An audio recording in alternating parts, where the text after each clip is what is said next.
Donc bonjour tout le monde. Du coup aujourd'hui on a Pava, Filip et Jelica qui viennent du Monténégro. C'est un petit pays vraiment chouette, qui a beaucoup de forêts, 56% du territoire. Et du coup ils vont nous parler un peu de la forêt monténégrine et puis notamment de l'observation de la forêt. Et du coup ça va être en anglais. Pava, floor is yours. I continue in English if that's okay with everyone. Well, will this work if I place it here or should I It's hold better it? to, Okay, or yeah, we have another option. this is fine. This one we can pinch it here. So This is fine. This is fine. Thank you. So, hi to everyone again. My name is Pava, and together with my colleagues here, Jelica and Filip, I prepared a presentation on monitoring and preservation of forests from the perspective of Environmental Protection Agency of Montenegro, for which we all, in a way, work for. We also had considerable help from the director of the agency, Milan Gazdic, and the entomologist, Professor Dragan Roganovic. So a few notes to begin. So maybe to begin with, I figured it's good to say a few words about the country that we come from. In advance, I would like to apologize that I will be reading during this presentation because English is, after all, my second language, so it's good to have some notes. And so yes, Montenegro, with the precious, I want to say, geolocation it holds, is placed in the group of small European countries. It's close to 14,000 square kilometers in size, and with around 0.6 million of population. This is data from census tract from 2011. This part of European land is blessed with many levels of diversity. So to start with maybe biodiversity, it can be placed into perspective through numbers such as we have more than 3,600 plant taxa at the species and subspecies level, which compared to, let's say, 1,400 in UK, which is 17 times the size of Montenegro, or 1,700 in Poland, which is 22 times the size. You can kind of get the idea what I'm talking about. Then let's mention that we have around a third of the mammal species recorded in Montenegro on only 0.1% of the land of Europe. And less discussed, but nowhere near less important, is the geodiversity of the country we come from.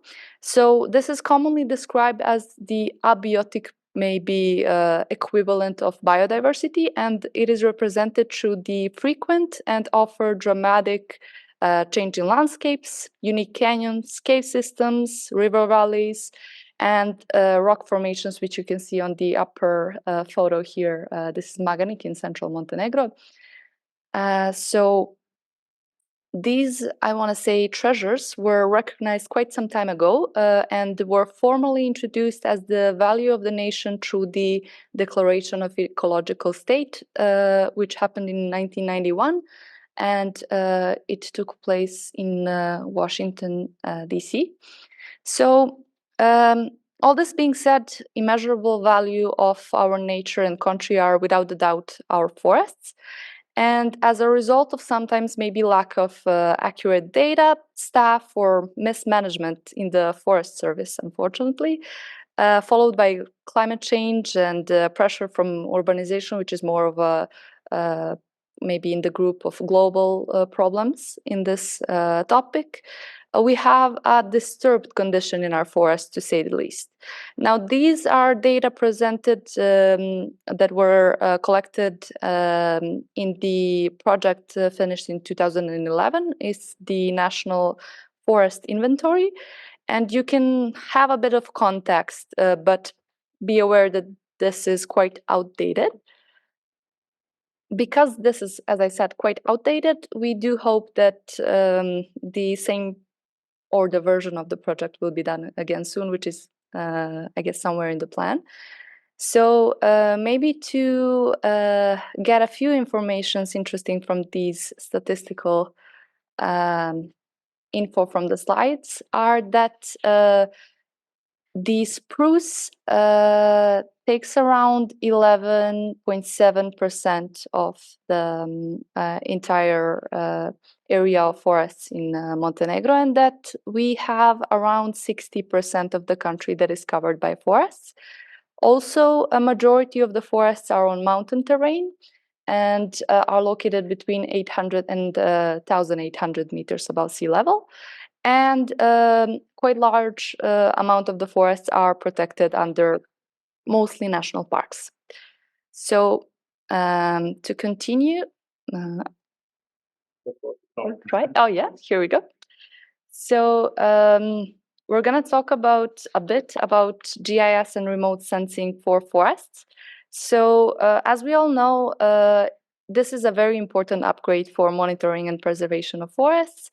And it enabled easier mapping and monitoring, easier national forest inventory production, logging plans establishment, forest fires management, logging or afforestation monitoring, forest health and the threat of pests monitoring, and different modeling opportunities, etc. So together with Filip, we decided to present two analyses that we separately done, and I'm going to leave the floor to Filip now to present his. Let me just... I'm Filip Vujovic, PhD student in geography at the University of Montenegro. Today, I will briefly present the paper under the title Geospatial Modeling of Wildfire Susceptibility on a National Scale in Montenegro. As is already known, forest, shrublands, grasslands, and other wilderness area perform outstanding ecological functions in environment. Wildfires burn uncontrollably in a natural environment where vegetation is the main and primary.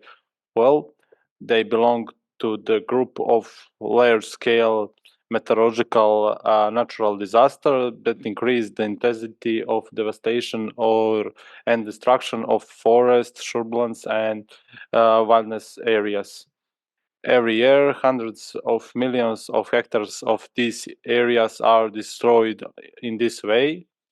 Higher susceptibility and risk is associated with anthropogenic influences and current climate change. The analysis of wildfire events in the last decade is an important task in many countries all around the world. Geospatial technologies provide accurate spatial information for the time and space.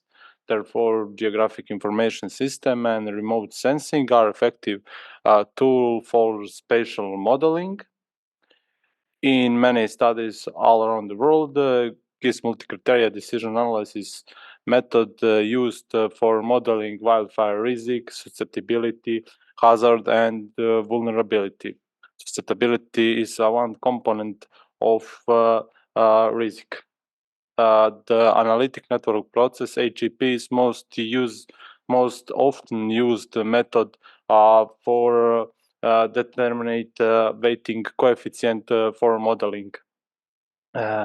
In addition, other approaches are also used for wildfire modeling, such as the frequency ratio, analytic network process, fuzzy logic, logistic regression, and various machine learning approaches. Wildfire pose a significant ecological, environmental, and socioeconomic challenge in Southeastern Europe, Mediterranean. The preservation of wildland is essential and priority for Montenegro, a country recognized for the first ecologic nation. Montenegro has exceptional biodiversity and geodiversity, as Pava already said. I will not talk about it. Of total area, forests occupy 16% and other occupies 10% of forest land. Both class cover almost 70% the total territory of the Montenegro. From 2005 to 2015, there are 1,800 large wildfires in Montenegro, which damaged or destroyed 18,000 hectares of forest. The big problem is 2016 year, where is affecting a total of 1,500 hectares wildfires destroyed forest areas. With this objectives meant, this study strives to create a wildfire susceptibility model on a national scale in Montenegro. The modeling process use natural and anthropogenic criteria and use fuzzy analytic network hierarchy process, FAHP, and frequency ratio in a geoinformatic environment. The modeling process integrate natural and anthropogenic criteria. For modeling purpose, we use the land cover criteria, aspect, slope, elevation, climate according Köppen classification, distance from road, distance from settlements. To validate the actuary of accuracy of result, we use MODIS data during period 2001 and 2022. For validation, we use ROC method. This is a method for analyzing of accuracy of these models. The map shown on this slide shows the spatial distribution of wildfires in Montenegro and show the percentages values according to the susceptibility categories. The results of FAHP model show that as much as 73% of the total area is in the category of high and very high susceptibility, while according to the FR model, only 29 of the area is in these categories. In terms of validation, the AAUC values indicate the good performance of FAHP model. In contrast, the FR model demonstrates the poor performance.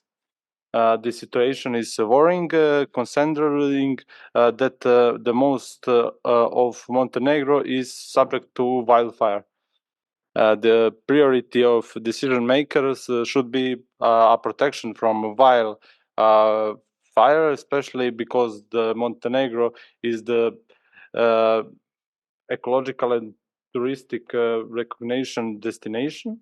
The application of this and similar models in GIS can be crucial for the sustainable and ecological management of forest, which is constructively affected by wildfire in these regions. In addition, the approach taken in this study, in the case of the absence of geospatial data, can provide a strategic and operational advantage in development of wildfire protection plans and strategies. Thank you for attention. So, what was particularly interesting to me among all these capabilities that GIS and remote sensing can provide us when it comes to forest monitoring was logging monitoring and forest health monitoring. So I conducted the abrupt change analysis for two characteristic regions in Montenegro.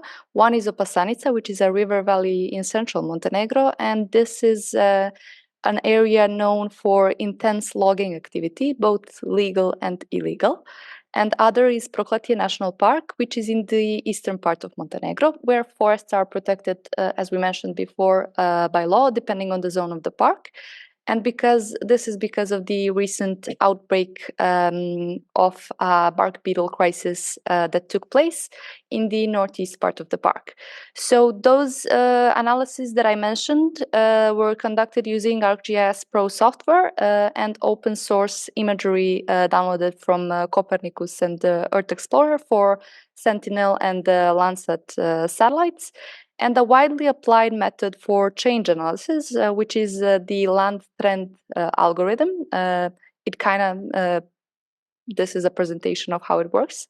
So this was used together with the detect change using change analyze raster tool available in the software. And these were performed on two indicators, which are near burn values for Landsat data and NDVI values for Sentinel. So the only difference is that the near burn uses shortwave infrared instead of red, which kind of provides a more accurate or detailed description.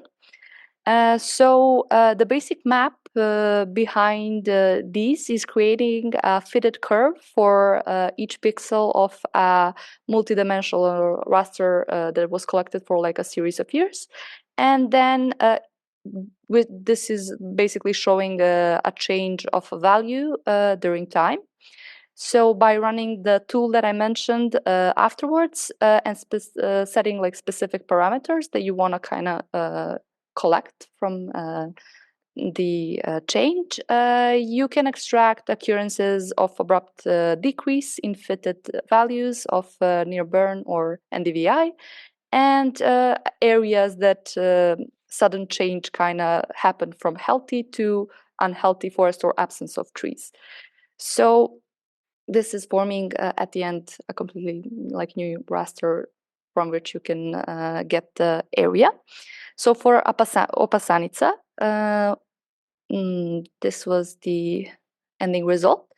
By setting the parameters, this provided a map of logged areas with logging start date. So by comparing this to the reports that were made from the Forest Service of Montenegro, it's easy to determine whether the numbers, areas, or locations match. And because this analysis was done with the 2013 for the 10 years, as a start year, I used Landsat 8 data, meaning the spatial resolution is 30 by 30 meters, and any change smaller than 900 square meters isn't detected, which is quite big in terms of our area and size of the country in general. So for Prokletije National Park, the same analysis was done for Sentinel-2 data, and this was used for identifying the areas impacted by bark beetle spreading. So numerous notifications for negative impact of bark beetle caused by population increase for many regions of the country were addressed to EPA, including ones for the Prokletije National Park. The problem with bark beetle is destroying mainly spruce forest, and it's rising, unfortunately, across the entire continent and beyond, and Montenegro in particular. This is mostly the result of illegal logging, windows or snow breaks of trees and not taking care of these breaks. And then later, absence of forest order, meaning that when they do logging, they leave a bunch of trees that kind of can be the central point for spreading the insect. And so because of the, I want to say, sensitivity of the area, EPA decided to work on an action plan that will protect spruce, fir, and Balkan pine in the park, which will be implemented in early spring 2024. And this analysis can serve for extracting the areas that had suffered from the impact or attack, and later for preparing fieldwork. So some locations that were that are showing here in like white dots in a way were inspected on terrain, and we also found areas that's very small areas that are kind of a area from where it's supposedly gonna spread, but very small at the moment, that weren't detected by the method. Again, because of the spatial resolution, even though it's better using Sentinel, it's still not really that good because it generalizes anything under 225 square meters. As I said, some locations were inspected and the data served for capturing others by drone, and the field map app was useful in this way because I could just take this analysis and then follow me and moving towards the park. So when it comes to challenges in Montenegrin forestry, these are only a part of the challenges. So definitely the lack of accurate data and staff may be shown through the inventory that was done in 2011, or an interesting information that in the regional unit of Plugine, only one forest engineer is working on around 65,000 hectares. And we have lack of forestry technicians, and the one high school that schooled these technicians was, I think, shut down a couple of years back, so that's quite a big problem. And then we have the concession system, which exists from 2010. One positive change is that long-term concessions were banned a couple years back, but we still have 1-year concessions. And we talked with Nicola how bad this of a system is and how better it would be in protecting the national interests and natural resources that belong to all of us if there was a governmental company that would do everything from logging to exporting or not exporting primarily processed wood and stuff like that. I would also mention the absence of forest certification, which is quite a big problem. You cannot really export wood anywhere further than the Balkans if you don't have this. Then we have mismanagement in forestry service, which is seen through misuse of sanitary logging, absence of forest order that I mentioned before. When it comes to sanitary logging, we were talking with our colleagues from France in terms of managing the bark beetle issues. So the main recommendation would be sanitary logging. In our case, it would maybe create an even bigger problem because maybe it wouldn't be managed as well enough, or so you would be logging healthy trees, maybe, potentially. Then we have I want to say poor monitoring and inspection in general, and some more global problems such as climate change and urbanization. But again, some positive aspect of the last one happened a couple of years back, where EPA set like ban, or it doesn't consider requests for construction permits on the land that suffered from fire until it goes back to the same biodiversity level that it was before the fire. And on like a national level, the Parliament of Montenegro adopted the change of amendments that are concerning land change requests from forest land to construction land. This is also a ban if there was a fire for 30 years. So this helped quite a lot. So in this slide, I'm also showing a picture of our virgin forest of Biogradska Gora, just to kind of emphasize the importance of preservation of our forests. And a couple of interesting facts about this virgin forest is that it covers around 4,500 hectares, and it was protected on some way, not as a national park, but under the ban of the Prince of Nicola, since 1878, so quite some time back, somewhere around the same time where the first national park in the US was formed. And then for the end, I would maybe wrap up with EPA ongoing and future projects. So many of them are ongoing at the moment, including Natura 2000 establishment, new emerald site proposal, protected area zoning, etc. And some of these are in the brainstorming or data collection phase. This is the case for Red List of Ecosystems for Montenegro in a map form, and action plan that I mentioned before for the Prokletije National Park. So this last one is a priority at the moment because of the sensitivity of the topic. So the planned decrease of the bark beetle population is crucial for us at the moment in order to stop the negative impact it has on the trees I mentioned before. And from our perspective, we see the values of these forests as precious in a way for the environment, for the locals, character of the national park, and the tourism industry that this region is beginning to depend on quite a lot, together with the entire country that kind of has 25% of GDP like leaning on tourism. And when it comes to GIS, the area impacted in the park in the last 3 years is around 10 hectares. And the main tool for population decrease will be the pheromone traps.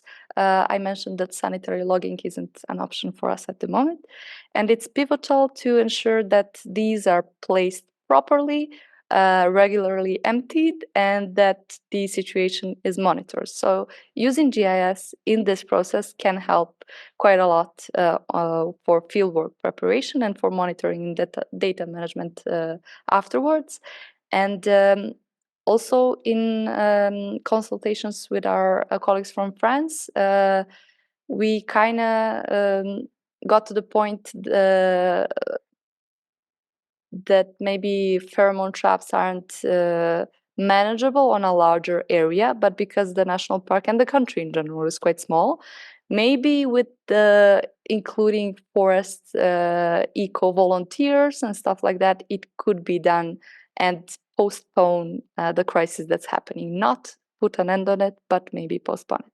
So in the end, I'd like to emphasize one of the principal goals of EPA, which is natural environment protection and enhancement as a basic principle of sustainable development. And this being said, any assistance in expertise or funding would be of great significance for a country such as Montenegro that is still in I want to say transitional phase at the early stage. So yeah, thank you. I hope it was interesting. Please, if you have any questions, we're all open to it. Jelica is a forestry engineer, so she's the most maybe professional on the topic. And then Filip and myself are here to maybe chat on the GIS side. Thanks. So Nina, he went to Montenegro. Yes. I can ask you that. Oh, really?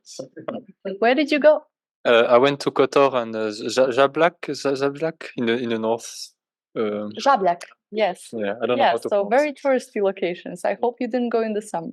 It was nice. I was wondering if you are going to, or if you are considering other strategies to tackle these bark beetle issues and pheromone traps. In my opinion, if you have a large area of monoculture spruce, the beetles will keep developing because the resources is there and is plentiful. So an option that ecological theory put forward is diversifying your stands and your forests. This is one option. I'm just curious to hear if you are considering other options than these pheromone traps. So thank you for the question. I want to say that none of our forests are really monoculture. So it's always at least 3 or 4 species. And then, as I said, pheromone traps are supposed to maybe only postpone the impact it has on the spruce forest. And while having this period of time, maybe we can do enrichment of the types of trees in the forest itself, so we could like buy ourselves time to postpone the very negative visual image of a dead forest that would happen maybe if we just left it like that. So in the period maybe of a couple of years, if we can postpone it, attack on spruce forests in particular, we could at the same time plant trees that grow naturally in the park but are not in the area that was attacked by bark beetle, to kind of increase the level of biodiversity in a way, and have like a very young forest that's already formed by the time that the spruce trees are largely impacted. I don't know how they do it here in France with bark beetle. They also had a huge issue in the Vosges nearby a few years back. I don't know what the strategy is, but I know in Germany there's a forest in the Harz mountain that was also largely one tree species that got completely destroyed by drought and bark beetle. And there the management of the park decided we're not going to do any active management. We're going to let the forests reestablish itself. It's going to look very nasty for the first 20 years. People are not going to be happy, but then we will have at the end a forest that is, we hope, more resilient and so on. So this is one option. It is, and it's logical. Not everyone is happy with it, but that's the option they it's a logical part of the process, I want to say, but because of the importance of the park and the tourism industry that's happening in the park right now, it has quite an impact on our economy. So we are trying to maybe do something on the topic, not just let it naturally finish its cycle. So this is the reason why we're trying to do something. Maybe this will only be postponing or diversifying the forest at one point, but just leaving it to it isn't really an option for us at the moment. Maybe we're just too emotionally attached to our national park. So it just actually related to Liana's comment, and it was more or less the thing that Mathieu from DSF told you. So it's a French guy working, heading the DSF department of Bourgogne-Franche-Comté. He actually said that in his estimation, the only way to stop this with this kind of a trap is to have one trap per tree. So that would be, in his estimation, the only, which is really impossible to have. Yeah. So it's like, it's. I would hope not, but it really seems like a battle lost in advance in a way. Yeah. Yeah. I want to say that an important factor for us is the public opinion as well. So if we just left it as it is, there would be a lot of negative comments together with all the arguments I mentioned before with the tourism industry character of the park, blah, blah, blah, but also the public opinion would be quite loud if we didn't try to take a fight with the you have to prove that you make as much as possible to avoid like clear cuts or I was wondering during your presentation how accessible is the forest in terms of management, because this is clearly mountain forest, and also maybe the pheromone traps is a good choice, because in some location it's possible to put traps but impossible to go make a strong management also. So exactly. I was wondering all along the presentation, okay, but how do you access to this forest differently in a different manner just by your foot? Exactly, that's an excellent question. We were chatting just before the presentation, and if I go back to the inventory, you can see the actual percentage of the it's possible I missed the information. 80% is on mountain terrain, so quite hardly accessible. And having in mind that this is a national park, there aren't many roads either. And then inside this inventory, around 2 or close to 3% of the country was totally excluded because it wasn't by any chance accessible even on foot. So it is quite of an important factor that kind of leads us towards the pheromone traps again, in comparison to the sanitary logging, which would have to have some kind of a base, like roads and stuff like that, to be able to approach with the machines. Or yeah, because I had another question about the question of bark beetles. How do you manage after? If it was one attack, do you put another species, like you remove spruce forever and we don't plant it again, or you still try to keep it because it's like a touristic or how to say that, paysager? Landscape for the for this kind of aspect. You try to conserve it, or you let it go and after you plant something different? So I think conservation isn't really realistic in any matter by this time, because of the scale of climate change that we are facing every day. But I want to say that the plan for the National Park of Prokletije would be only to postpone the natural cycle of the maybe dying out of spruce in general. But if you plant other species that are less likely to be attacked or not at all, but still grow at the park, then you could kind of fill in this blank very visually. I don't want to say ugly picture, but yeah.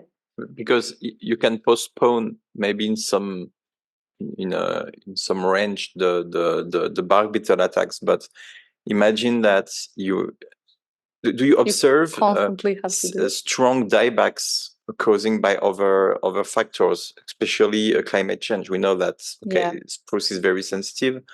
I assume it also causes like landscape issues. So do you have this strong diebacks, or it is always related to bark beetle, like having a decorate? I don't know if I understood the question. Are you asking whether spruce is so important to our landscapes, or?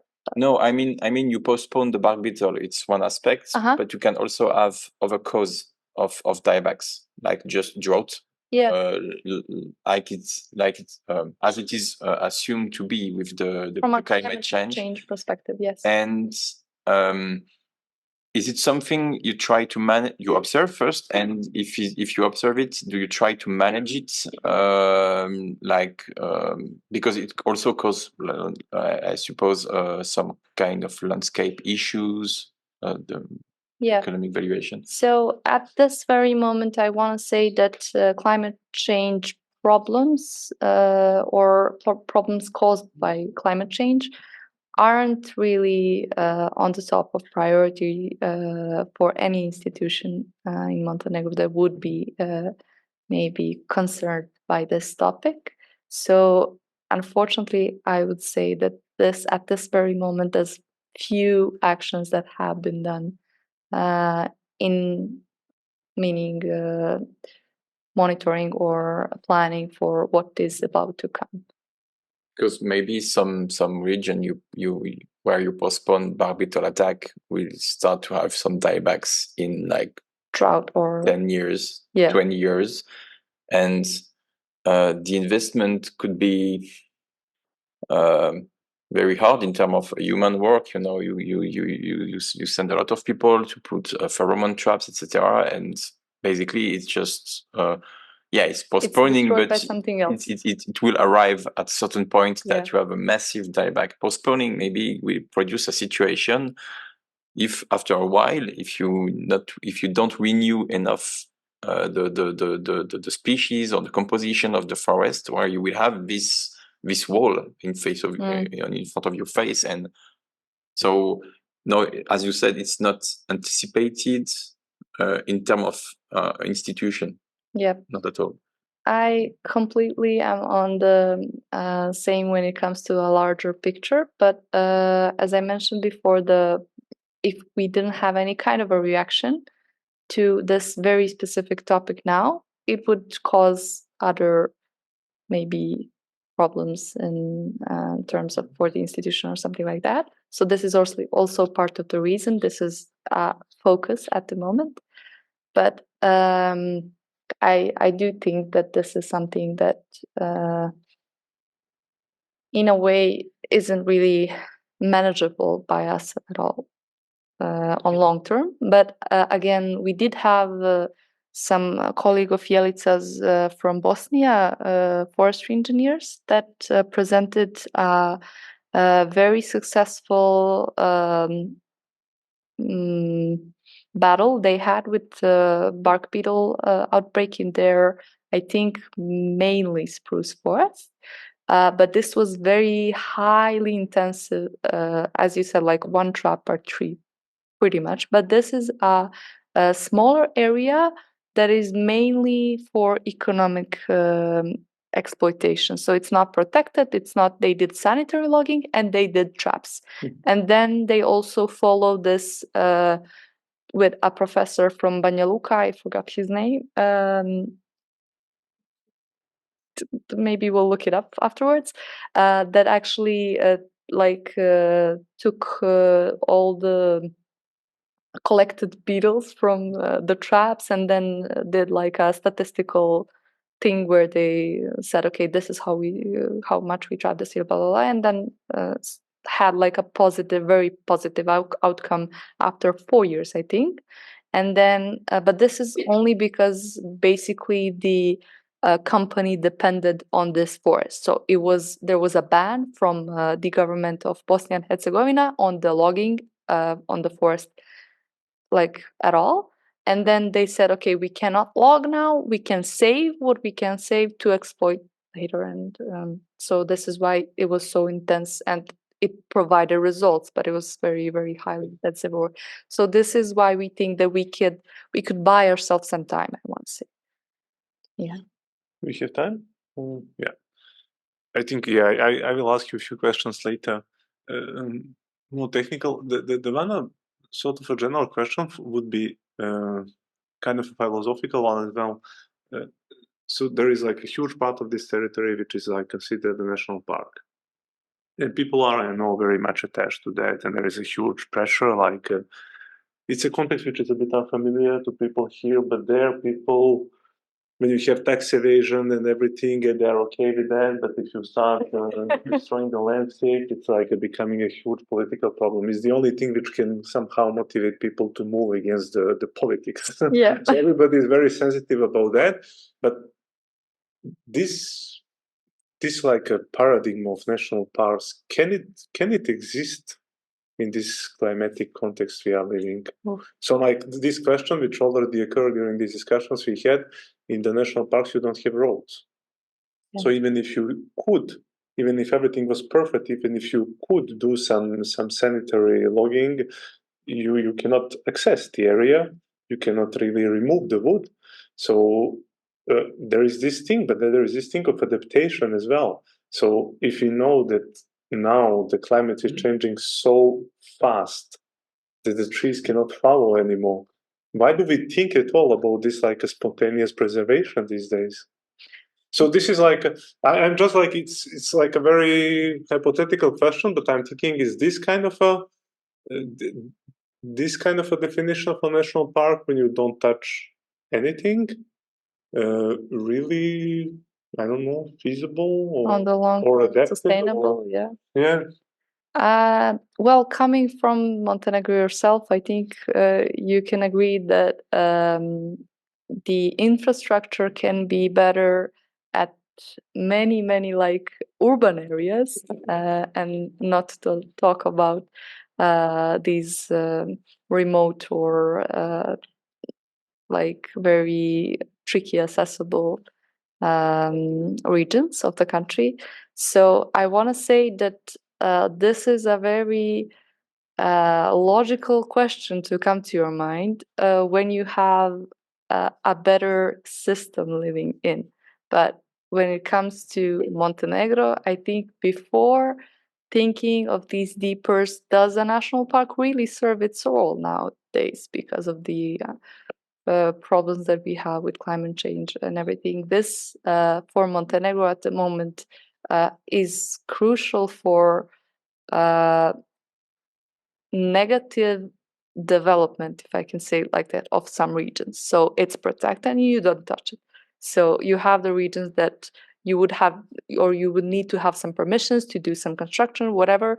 That's not something that's always the case, as well. So in this way, it's like you don't touch it. So I think it's positive. It's very much positive, but then on the other side, you also need to think strategically. The thing is here that like if you don't do enough, like very, very few will remain. So this is the problem of the climate change. If you don't think strategically, and so this is the priority, this human factor, like fighting against the human factor, but you also need to integrate into the equation the climate crisis, which is really at least as cruel as this, like lack of civility of people that are simply not respecting the law. So it's like you cannot just concentrate on that and ignore the rest. So this is the difficulty. I mean, this is why I'm asking you the question. It's like not an easy thing to answer, but like you cannot just like climate crisis cannot be ignored. I mean, since many decades, like now we. But I unfortunately think that we are a very, very, very small factor as a country in the topic of climate change.